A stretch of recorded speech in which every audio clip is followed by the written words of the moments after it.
मैं तुमसे बहुत प्रसन्न हूँ क्योंकि जब तुम्हें मुझे याद करते हो तेरे आँखों में मेरी प्रति प्यार की नमी मेरी आँखों में झलक जाता है।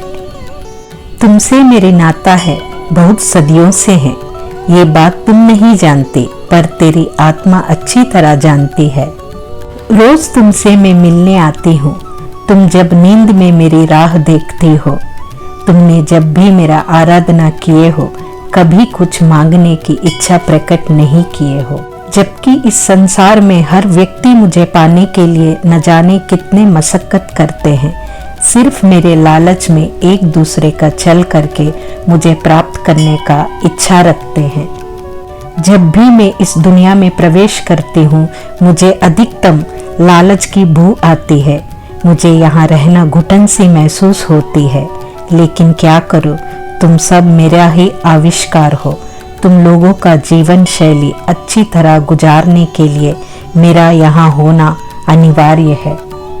इसलिए इतना लालच छल भरी दुनिया में मुझे घुटन होने के बावजूद भी मैं यहाँ आती हूँ, लेकिन मैं कहीं पर भी ज़्यादा देर तक स्थिर नहीं रह पाती हूँ। लोग कहते हैं लक्ष्मी कभी स्थिर नहीं होती और चंचल होती है, लेकिन मैं उन्हें कैसे समझाऊं, मैं विवश हूँ। जिन भक्त से प्रसन्न होके मैं उनके पास जाती हूँ, कुछ समय के बाद मेरा ही दिया हुआ वरदान से वो अहंकारी बन जाता है, छल करना आरंभ कर देता है। उसके मन में ईर्ष्या भाव उत्पन्न हो जाती है, तभी मुझे मजबूर होना पड़ता है उस भक्त का दिया हुआ वरदान को वापस लेने में। इसलिए बोलते हैं राजा कब रंक बन जाते हैं और रंक कब राजा बन जाता है। ये सब इंसानों का कर्मों का फल होता है। मैं जब भी किसी भक्त से प्रसन्न होती हूँ तो उसका किस्मत अचानक चमक जाता है, उसके घर में वास करने लगती हूँ। लेकिन तब तक जब तक उस घर में मुझे घुटन महसूस होने ना दे, जिस दिन अहंकार छल ईर्ष्या जैसी नकारात्मकता उस घर में प्रवेश करेगी, फिर मैं वहां एक पल भी स्थिर नहीं रह पाऊंगी। इतना सब कुछ तुम्हें मैं इसलिए बता रही हूँ क्योंकि अभी मैं तुम्हारी कर्म और भक्ति से बहुत प्रसन्न हूँ।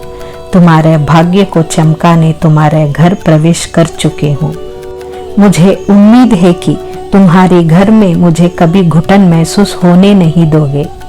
मेरा आशीर्वाद सदा तुम्हारे ऊपर बने रहने के लिए, तुम्हारे घर परिवार में सुख शांति वैभव रहने के लिए, तुम्हारे मन में और तुम्हारे घर परिवार वालों के मन में अहंकार छल ईर्ष्या जैसी नकारात्मकता को प्रवेश करने मत देना।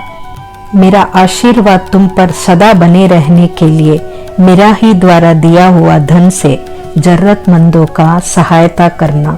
अच्छे कर्म करोगे तो मैं सदा तुम्हारे घर में नहीं तुम्हारे मन में प्रवेश कर लूंगी, ताकि कभी मुझे तुम्हें छोड़ के जाने की जरूरत ही ना पड़े।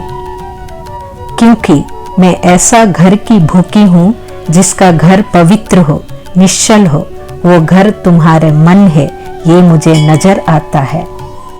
बड़ी उम्मीद से आई हूँ, तुम्हारे मन में मुझे बसने दो, कभी तुम मुझे घुटन महसूस होने ना दो।